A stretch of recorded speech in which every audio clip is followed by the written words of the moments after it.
Avec la radio.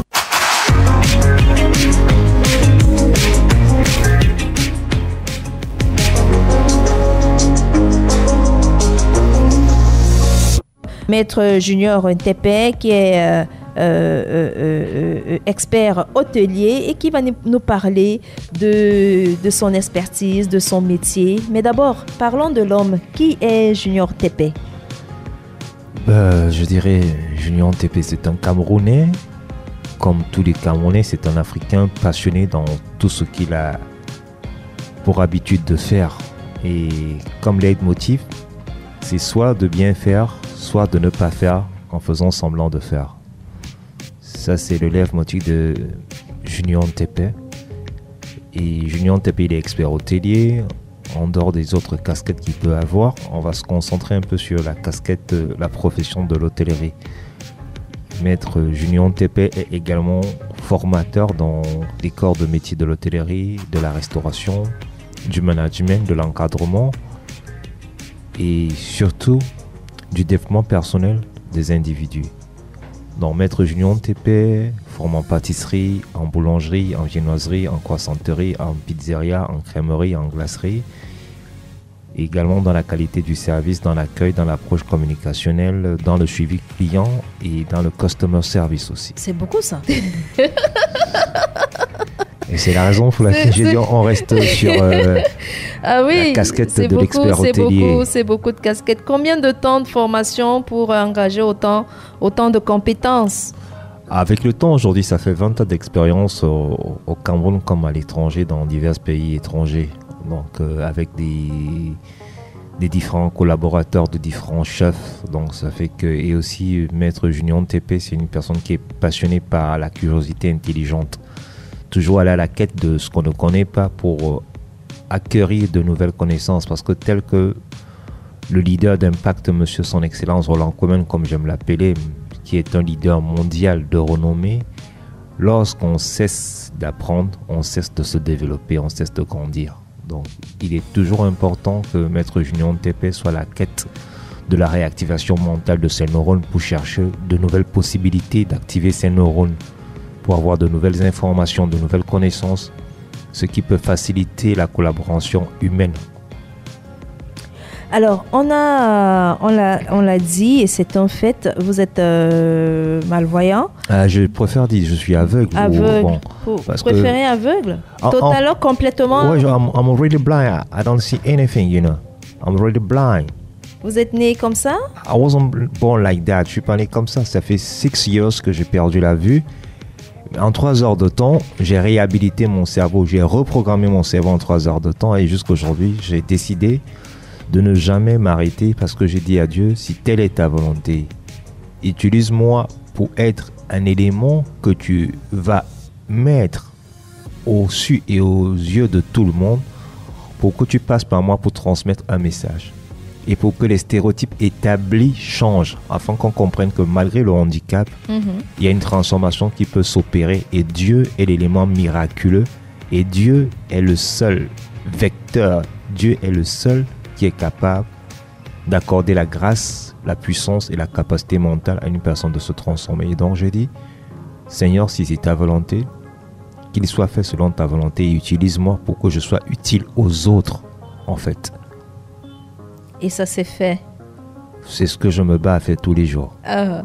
Alors, depuis 6 ans, vous êtes aveugle. Vous étiez déjà dans ce métier-là. Oui, j'étais dans le métier de l'hôtellerie. Voilà. Et vous nous confessez qu'en 3 heures de temps, vous avez refait le système. Et voilà, vous continuez à pratiquer ce métier-là avec des difficultés. Comment est-ce que ça se fait? Parce que dans les métiers d'hôtellerie quand même, il faut voir, dans la présentation, dans les restaurants et tout, ce que l'on est en train de monter comme repas, comme recette. Il faut voir là, c'est comment vous faites. Vous êtes assisté, vous le faites seul. Comment ça se passe? Parlez-nous de votre quotidien dans le travail. La réalité, c'est qu'aucun être humain ne peut travailler seul. La preuve, nous sommes à la radio, nous sommes vous, Suzanne, William, et il y a quelqu'un d'autre de l'autre côté. Donc, on ne pourra jamais travailler seul dans la vie. Par contre, j'ai fait de mon cerveau de l'interface et j'ai créé ce qu'on appelle la géospatialité dans mon cerveau. C'est-à-dire, je ne vois certes plus avec l'orbite qui est l'œil, mais je vois avec l'œil de l'esprit, l'œil du cœur et l'œil du cerveau. Et c'est ce qui fait que la géospatialité que j'ai développée peut me permettre de transposer ce que je ne vois pas dans mon esprit, mais pas de voir, mais plutôt de visualiser. C'est un peu comme si je suis un militaire qui va dans un champ de bataille et tout est noir, mais j'utilise la vision infrarouge. C'est-à-dire, je deviens la lumière qui voit dans le noir. Et c'est ce que j'utilise. Je travaille avec ce qu'on appelle la visualisation mentale et la mémorisation. Visualisation mentale et mémorisation. C'est possible aussi de le faire avec nous autres qui pouvons voir? Bien sûr, il faut juste la développer. La preuve, quand vous dormez, vous avez les yeux fermés, vous rêvez, vous voyez ce que vous rêvez, mais vous avez les yeux fermés. Oui. C'est la même chose, il faut transposer cette visualisation mentale. Si on fait un petit exercice tel que nous sommes assis, je vous demande de fermer les yeux. Retrouvez-vous à New York ou à Bonapriso ou à Abidjan, dans une ville précise en traversant le pont. Pendant que je parle, vous êtes en train de vous voir sur le pont. Alors que vous avez les yeux ouverts, mais vous voyez déjà parce que j'ai posé une image mentale avec les mots que je viens de dire dans votre cerveau. Exactement comme ça que ça se passe. Je m'y vois déjà. William, il est en train de sourire. Alors, pourquoi ce choix de métier? Pourquoi c'est cette spécialité que vous avez adoptée et qui fait votre fierté ou votre particularité aujourd'hui? Je dirais que la pâtisserie, l'hôtellerie, c'est l'un des plus beaux métiers du monde. Je dis bien, c'est l'un des plus beaux métiers du monde parce que l'hôtellerie englobe diverses activités professionnelles réunies et assemblées autour et dans un seul établissement. Dans l'hôtellerie, vous avez le service. Dans l'hôtellerie, vous avez la comptabilité. Dans l'hôtellerie, vous avez l'informatique. Dans l'hôtellerie, vous avez l'hébergement. Dans l'hôtellerie, vous avez la pâtisserie. Dans l'hôtellerie, vous avez le côté loisir. Dans l'hôtellerie, vous avez la natation. Dans l'hôtellerie, vous avez la sécurité. Dans l'hôtellerie, il y a plein de choses. Parce que quand on voit hôtellerie, les gens pensent que c'est juste cuisine, pâtisserie, service. Mais dans l'hôtellerie, il faut un service de maintenance pour alimenter tout ce qu'il y a comme électricité, climatiseur, froid et climatisation plutôt, sanitaire, carrelage. Tout ça, ça fait partie de la plomberie, mais c'est dans l'hôtellerie. Dans l'hôtellerie, il faut la comptabilité, c'est-à-dire savoir faire la comptabilité analytique, la comptabilité financière. Il faut connaître ces comptabilités. Quelles sont les marges bénéficiaires, quels sont les taux de rentabilité, quels sont les taux de production, quel est le seuil de sécurité dans une entreprise, faire des prévisions, créer des concepts, créer des activités qui vont être des activités qui vont rapporter de l'argent dans l'hôtellerie. Dans l'hôtellerie, on a le tourisme, on a le voyage, on a la culture. Dans l'hôtellerie, on a l'hébergement, la qualité du confort, la qualité du service. Dans le service, il y a même la culture du service. Parce que la qualité du service et la culture du service sont des éléments qui doivent être conjoints. Parce que si on n'a pas la culture du service et que, je prends un exemple, vous demandez à une personne qui n'est pas dans l'hôtellerie, même à la maison, vous demandez à quelqu'un à la maison de vous servir une fois ou deux fois, si cette personne n'a pas la culture du service, à la troisième ou à la quatrième fois, elle n'aura plus envie de vous servir. Ça, c'est vrai. Par contre, il faut développer ce qu'on appelle la culture du service. Dans l'hôtellerie, il y a ce qu'on appelle la culture de la propreté, la culture du bien-faire, du savoir-faire et du savoir-être. Donc, c'est l'un des plus beaux métiers qui existent dans le monde. Et c'est ce qui vous a passionné dès le début et puis vous êtes lancé, vous avez décidé de faire ce métier-là? Oui, c'est ce qui m'a plongé dedans par le concours d'une de mes grandes sœurs, à qui je dis bonjour, grande sœur Nicole, qui au début me l'avait proposé. Aujourd'hui, j'ai développé cette passion. J'ai commencé comme pâtissier. Aujourd'hui, je suis expert hôtelier. Ayant perdu la vue, je continue à exercer. Je continue à former.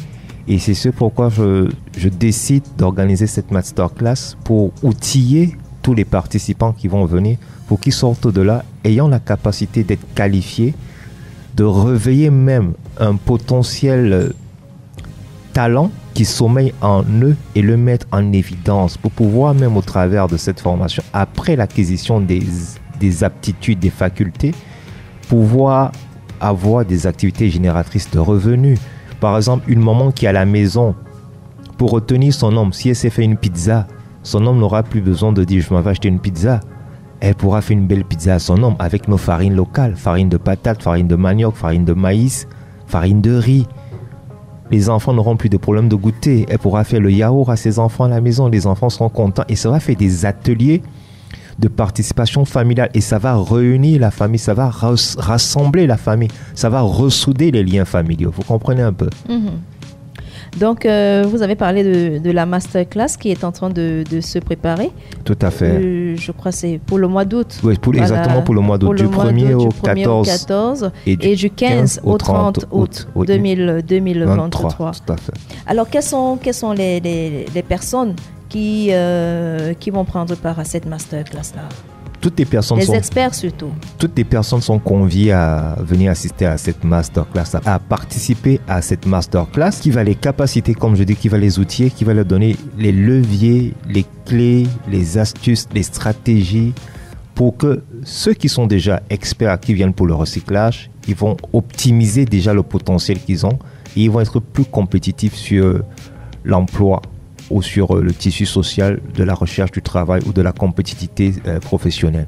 Pour des personnes qui sont amatrices, ça va révéler en elles un talent artistique parce que la pâtisserie, c'est de l'art, c'est de la création et ça va faire appel aux deux hémisphères cérébraux qui se trouvent dans notre cerveau, c'est-à-dire l'hémisphère gauche et l'hémisphère droit, qui va combiner à amener les personnes à devenir des personnes créatrices, c'est-à-dire ce qu'on voit dans les livres, ce qu'on voit dans les vitrines des grands palaces à l'étranger ou dans des grandes structures ici au pays, et bien évidemment, vous pourrez être capable de réaliser cela à la maison. Une bonne mousse au chocolat, vous serez capable de réaliser un bon pain au raisin, un bon croissant jambon, beurre, fromage, ainsi de suite, de réaliser une bonne tarte aux fraises avec des fraises qui sont toutes coulantes, avec un bon petit nappage au-dessus, une belle petite meringue caramélisée. Donc toutes ces choses vous feront plaisir lorsque vous les mettrez à table devant vous et vous direz « Waouh, c'est moi qui ai fait ça ». C'est moi qui ai fait ça. Je veux bien me poser la question, est-ce que moi je peux faire ça? Bien sûr, tout le monde peut faire ça. Parce que la méthodologie que j'utilise est une méthodologie qui n'existe. C'est-à-dire, je permets à celui qui travaille avec moi d'acquérir des capacités le plus rapidement possible en lui montrant ce que je fais et en l'amenant à travailler pendant que je travaille et en le responsabilisant pour qu'il travaille le plus facilement.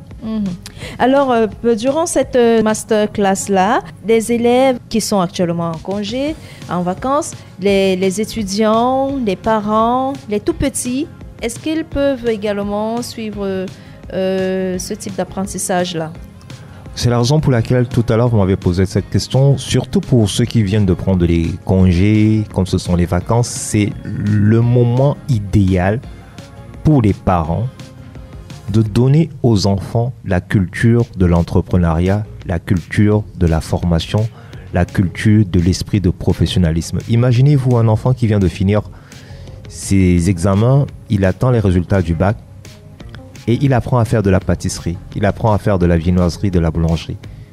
Et qu'au final, au sortir de cette session de masterclass, il est capable de faire un croissant qu'on trouve dans une des grandes structures de la place et qu'il est capable de reproduire cela. Et que encadré par moi et par un collaborateur que j'aime bien nommer le médaillé en or, chef Guy Roméo également, qui sera de la partie du voyage, et que cet enfant, ce participant, soit capable de reproduire à la maison.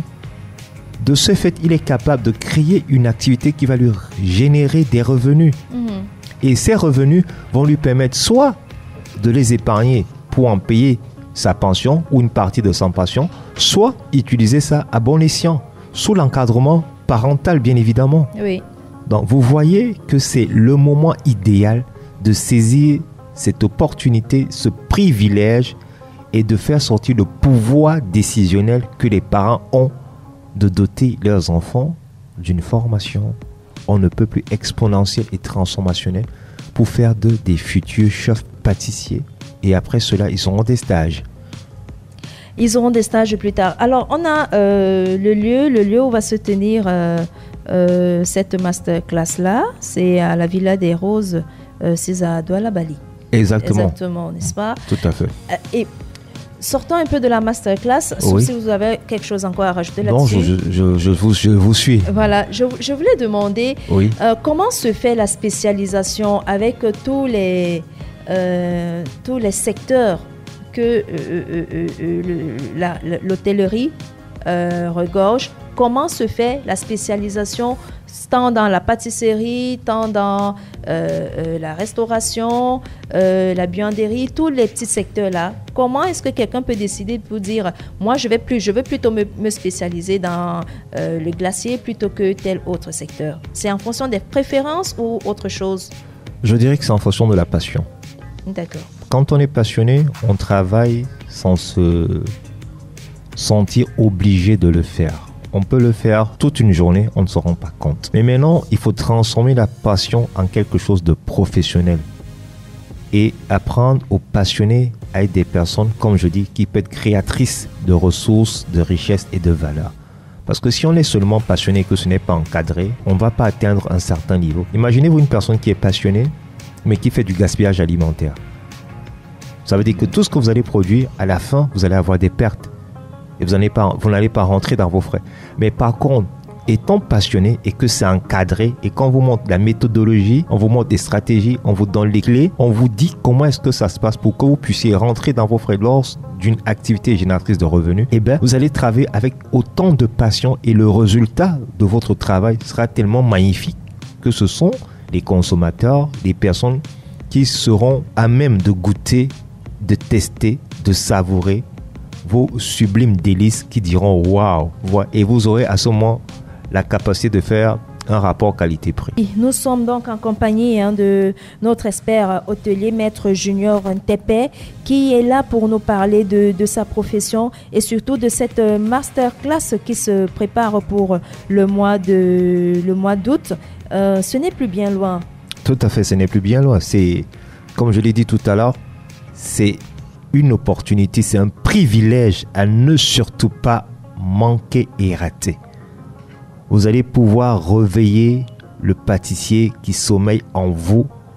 Vous allez acquérir des aptitudes, vous allez acquérir des qualités.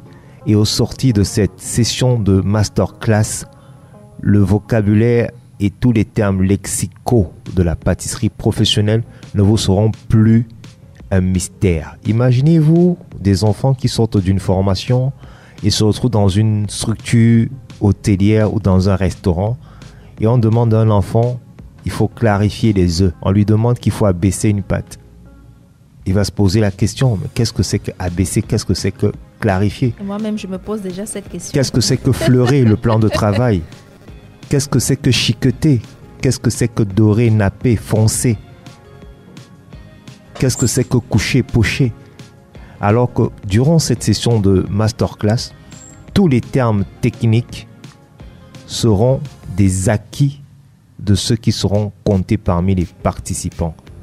Et à la fin de chaque session de formation, le meilleur ou la meilleure de la session de formation aura un cadeau surprise qu'on ne pourra pas dévoiler pour le moment, mais un cadeau, je vous assure, qui sera à la hauteur de sa compétence durant toute la session de formation. Alors la pâtisserie fine, ce sera l'objet de la masterclass qui va se dérouler. Il faut il faut rappeler les dates du 1er au 14 août et du 15 au 30 août du côté de la Villa des Roses, à Bali. Voilà. On peut avoir une idée de l'état, de l'avancement des préparatifs, une idée? Oui, pour l'avancement des préparatifs, nous sommes en train de faire la campagne médiatique, le Médiatour, pour communiquer de façon massive et pour interpeller aussi les parents, comme je l'ai dit tout à l'heure, afin que les parents donnent le privilège, l'opportunité à leurs enfants, à eux-mêmes, aux mamans également, d'acquérir ces compétences qui feront qu'elles auront les astuces, les stratégies pour retenir les papas à la maison autour des bons desserts, de belles pâtisseries et de fédérer les enfants autour des ateliers de travail en pâtisserie à la maison. Et lors même des réceptions, les enfants, les invités, les réunions, les gens seront conquis et les gens se demanderont où est-ce qu'elles ont appris à faire tout cela. Surtout qu'on va utiliser nos farines locales du Cameroun. Alors maître, il faut peut-être le préciser aux auditeurs, pourquoi l'expression pâtisserie fine? L'expression pâtisserie fine Parce que ce sera une pâtisserie de haute définition. Ce ne sera pas une pâtisserie artisanale ou une pâtisserie sèche. Parce que la pâtisserie fine est celle qui concerne tous les desserts gastronomiques. On va beaucoup travailler sur des desserts gastronomiques tels que des mousses au chocolat, des différents appareils en pâtisserie. On va également travailler sur des desserts comme des opéras, des Saint-Honoré, des tartes fines aux pommes. On va travailler également comme sur des vacherins, comme sur des fraisiers, sur des babarons, des pâtisseries sur mesure haute définition. Que lorsque cela est dressé sur une assiette, avant même que vous ne puissiez prendre cette première bouchée qui est une explosion en bouche, au seul regard, vous avez l'impression que c'est un chef-d'œuvre qu'il ne faut pas détruire. Je suis en train de visualiser déjà le tableau et tout ça. J'imagine les décors, j'imagine les productions. Imaginez-vous une tarte avec une bonne pâte sablée qui craquelle entre vos dents, avec cette bonne crème pâtissière qui est avec un assortiment de gros aromates, des agrumes, de zeste de citron, cette fraise juteuse remplie et gorgée de son jus de végétation et ce nappage coulis qu'on a délayé avec un jus tranché de citron et une meringue qui fond à la bouche pendant que vous, madame, vous regardez une belle série à la télé devant votre salon. Imaginez-vous le bonheur de William monsieur. est déjà dépassé. Après avoir pris cette bonne mousse au chocolat et que vous lui ayez fait un bon repas comme ça et il accompagne avec un bon vin, monsieur vous dira, madame, dites-moi ce que vous voulez pour que je vous fasse votre cadeau aujourd'hui. Aïe, aïe, aïe. Et c'est à cela que vous voulez outiller tous les dames, participants, voilà, les dames, les messieurs, les messieurs également. Parce que autant madame peut faire plaisir à monsieur, autant monsieur pourrait faire plaisir à madame. Et aux enfants aussi. Également. Bon. Alors, on va... les contacts? Oui, les contacts. Oui, les contacts, c'est le 655 60 25 00. 655 60 25 00. Le 6 52 07 09 02. 6 52 07 09 02. Les places sont très limitées. Alors, à vos marques, venez et pâtissez. ABK Radio. Tissez. ABK Radio.